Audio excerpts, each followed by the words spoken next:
canal aí, Tio Nióbio Santana, né? Que Deus abençoe cada um de vocês e que peço a vocês agora que não se despeçem. Acompanhe o canal, curta, compartilhe, que a informações é verídica e não estou de brincadeira. Vou passar aqui sempre o melhor da informação. E para encaixar no último vídeo que eu fiz, vou falar agora do sionismo, a raiz de todo aquilo que vai acontecer ainda, que é a chegada do anticristo e a permanência dele lá por um período, né?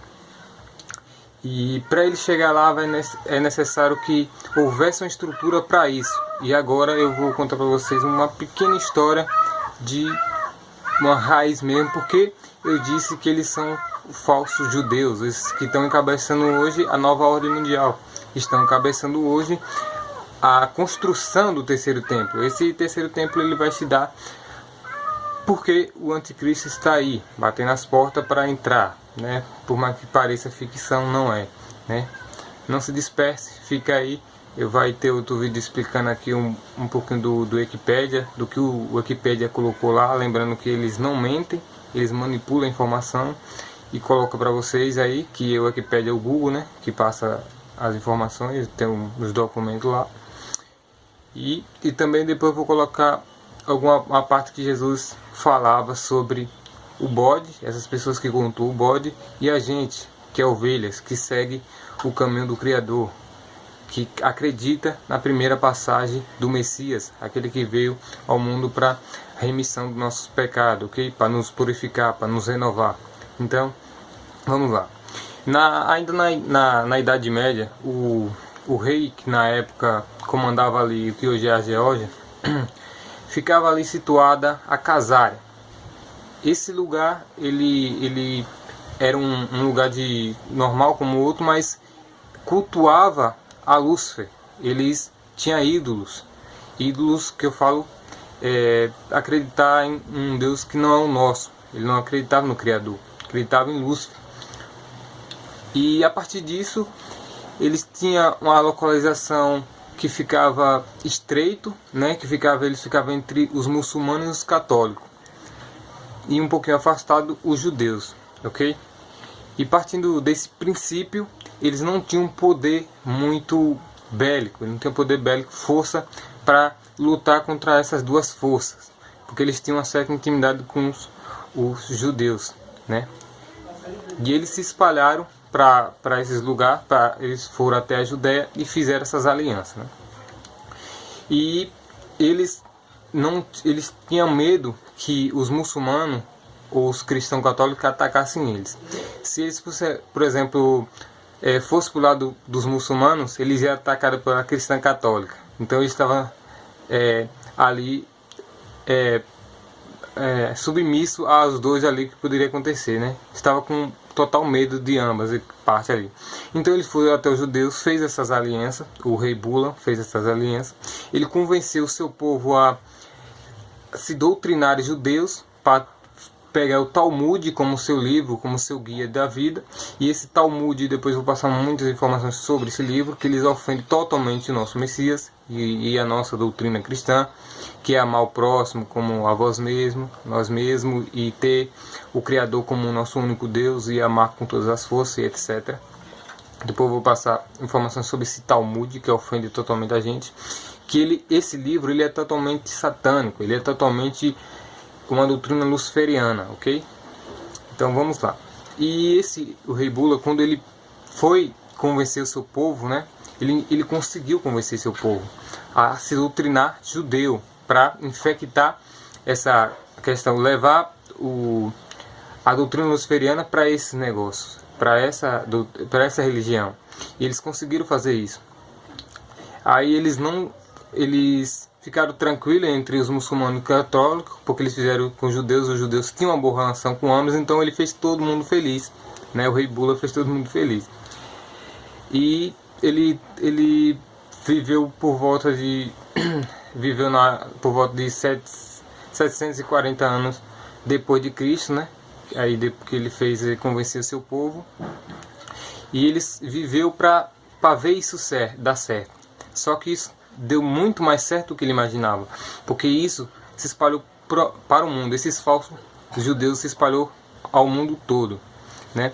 E por isso que houve a caçada dos judeus na Alemanha, porque aqueles judeus eram os judeus verdadeiros. Então eles mataram aqueles judeus verdadeiros e colocaram o falso nativo aí. Hoje em dia 90% dos judeus são de origem da casária, né? E são os falsos judeus, como diz. E o restante 10% são os verdadeiros. Lógico que desses 90% tem cidadãos de bem sim que foram manipulados para isso, né? Claro que a gente tem, essas pessoas não são culpadas, essas pessoas vão sair ilesas assim, mas quem encabeçou, assim como hoje encabeça essa chegada do anticristo, ele é o total responsável por levar essa doutrina luciferiana aos falsos judeus, as pessoas que muita gente não tem nada a ver com isso, que ao nascer já pegou o bonde andando e seguiu aquela doutrina, né? Não tem culpa nenhuma nisso.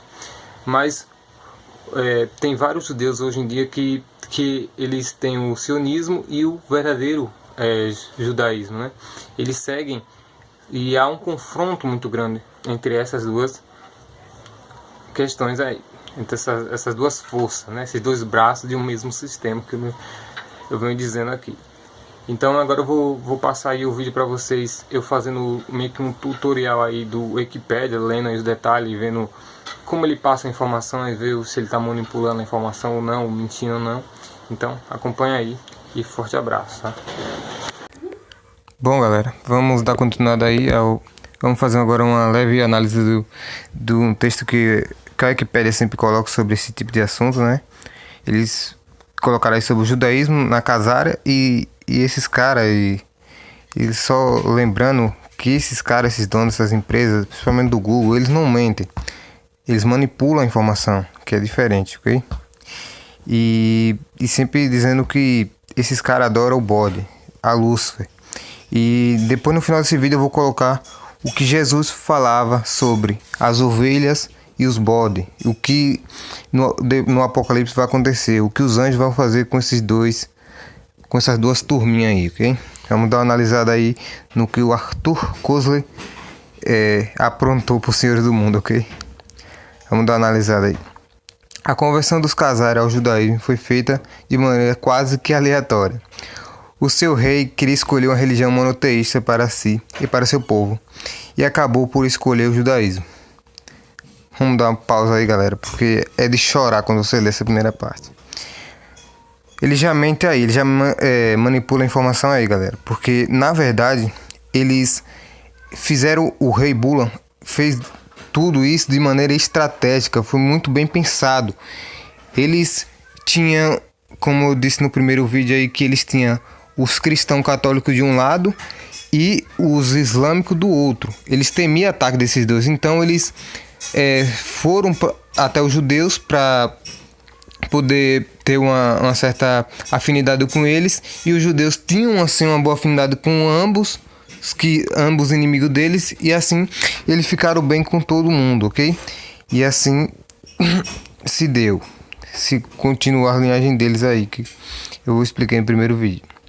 Já no século X, o escritor Arthur Koestler, em seu livro A 13ª Tribo, de 1976, retomou a antiga teoria que os judeus askenazim seriam descendentes dos casários que abandonaram suas terras, fugindo das devastações perpetras pelos mongóis, afinal refugiando-se na Europa Oriental, principalmente nos atuais territórios da Polônia, Hungria e Ucrânia, isto é, nos territórios mais afetados pelo extermínio nazista.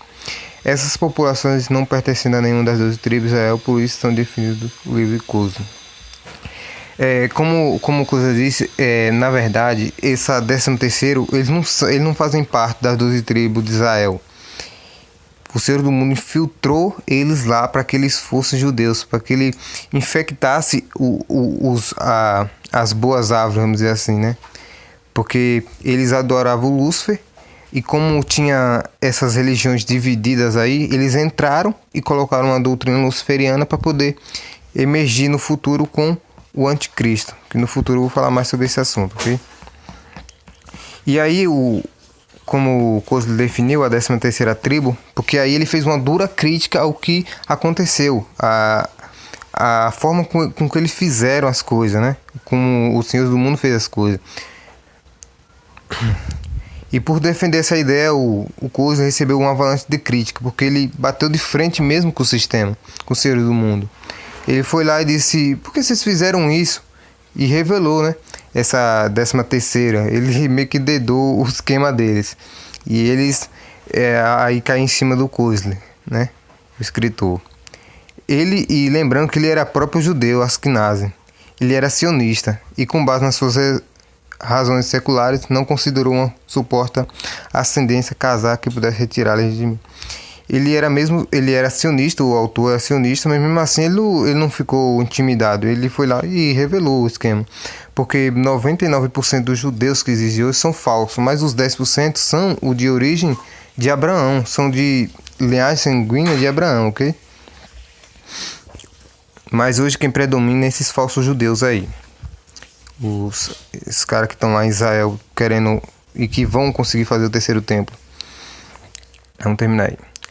A legitimidade das reivindicações dos judeus sobre o território de Israel, direito que ele considerava baseado em uma decisão das Nações Unidas e não em promessas bíblicas. Lembrando que o Estado de Israel quem deu foi as Nações Unidas a esse povo pagão, ok?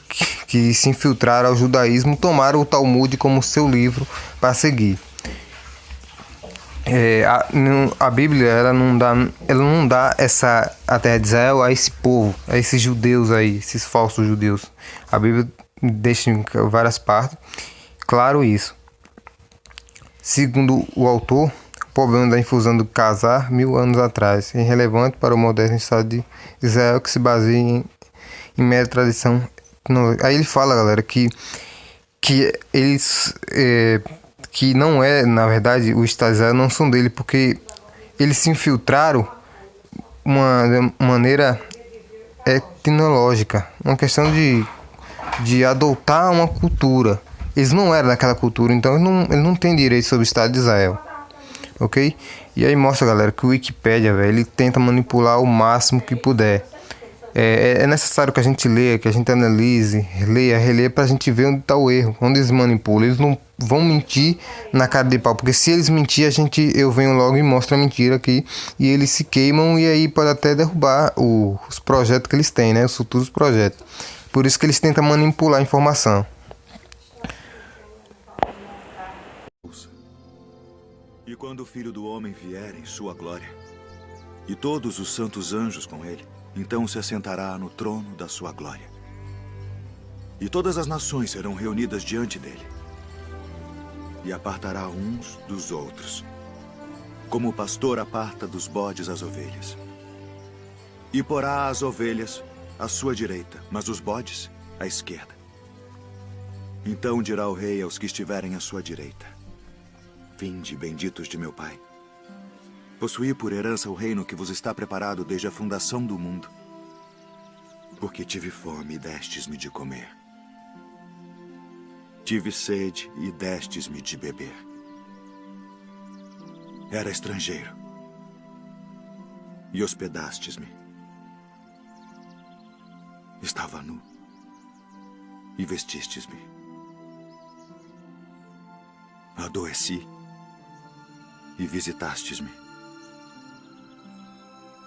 Estive na prisão e fostes me ver. Então os justos lhe responderão dizendo: Senhor, quando te vimos com fome e te demos de comer? Ou com sede e te demos de beber? E quando te vimos estrangeiro e te hospedamos, ou nu e te vestimos?